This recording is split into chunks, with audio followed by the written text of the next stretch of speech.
Bung, the time is yours. Ya, tes 1, 2, 3. Saya kira sudah cukup tuh dari Bu Nurdiati Akma tadi. Assalamualaikum warahmatullahi wabarakatuh.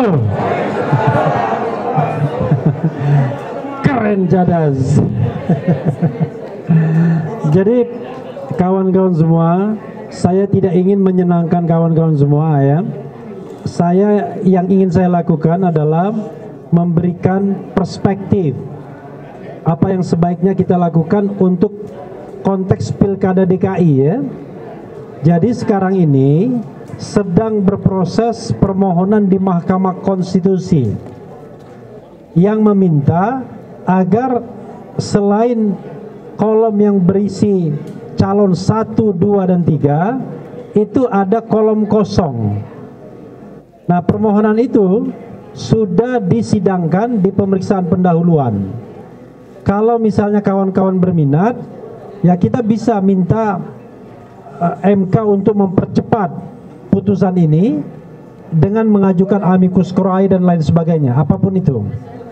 Sehingga nanti ada kesempatan bagi KPUD untuk membuat surat suara yang 4 kolom tersebut. Kolom 1 kita sudah tahu kan, pasangan Rakus ya kan, Ridwan Kamil dan Suswono. Yang kedua Dharma Kun, yang ketiga pasangan Parno. Kan memang Parno kan, Pramono Anung kan, dan Rano Karno, jadi disingkat Parno ya kan. Nah yang keempat, kita berharap nanti putusannya itu ada kolom kosong. Kalau ada kolom kosong, kawan-kawan semua, ibu-ibu dan bapak sekalian, maka yang terjadi nanti adalah kalau kolom kosong ini memenangkan Pilkada DKI, maka pilkadanya insya Allah diulang tahun berikutnya. Ya, jadi ya diulang tahun berikutnya. Jadi mereka-mereka yang kalah ini ada 2 kemungkinan, apakah boleh dicalonkan lagi atau tidak boleh. Itu bergantung pada putusan Mahkamah Konstitusi. Kalau soal peluang kan selalu 50-50. Kalau tidak dikabulkan ya ditolak. Tetapi maksud saya baiknya kita tunggu itu, jangan sampai kita buru-buru. Oke. Ya, amicus curiae ya. Nah, yang kedua adalah pakai skenario.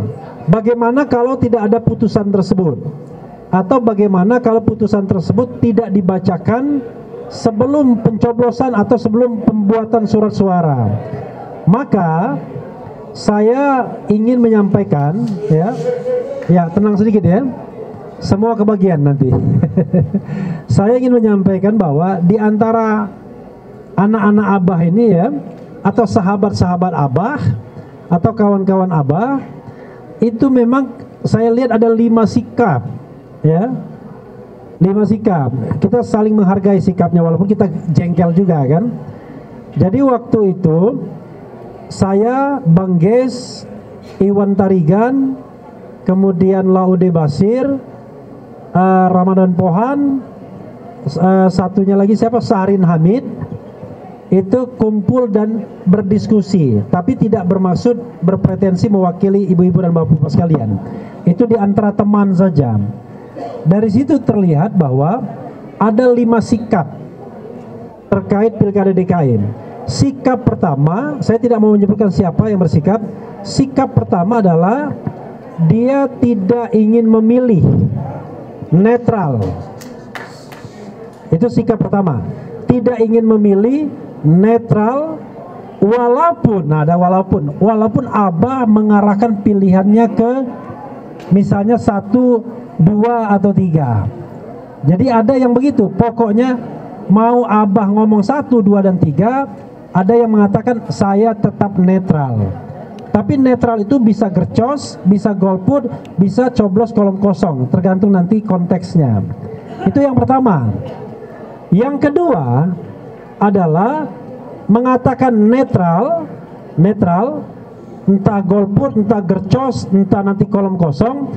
Tetapi kalau Abah kemudian mengarahkan untuk memilih pasangan calon tertentu, maka kelompok ini akan memilih sesuai dengan keinginan atau permintaan atau imbauan dari Abah, dari Anies Baswedan. Ini kelompok kedua. Kelompok ketiga adalah kelompok yang sudah memilih jalannya. Oh sorry, kelompok ketiganya gini aja. Kelompok ketiga adalah kelompok yang menunggu perintah Abah. Jadi dia tidak bersikap, pokoknya nunggu perintah Abah. Kalau Abah tidak menyampaikan sesuatu, ya entah nanti bagaimana dia akan bersikap, tapi yang jelas nunggu. Nah di antara kita ini mungkin ada juga yang ingin nunggu, pokoknya nunggu perintah Abah. Itu yang ketiga.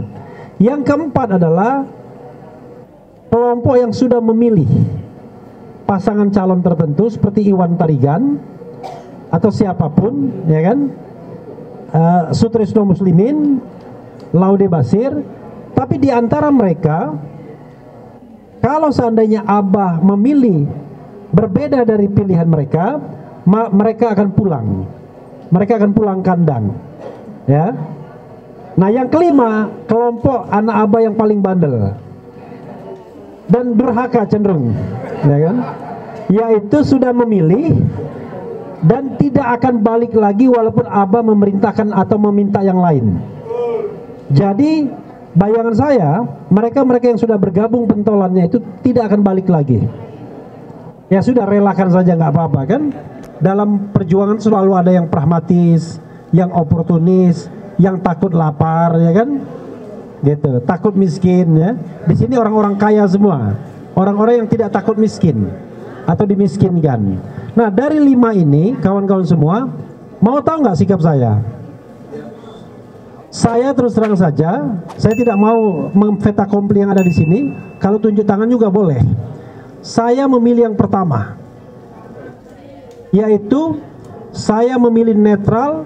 Apakah nanti coblos kolom kosong, apakah nanti gercos, ataukah nanti golput. Bagaimana kalau tepuk tangan boleh? Tepuk tangan boleh?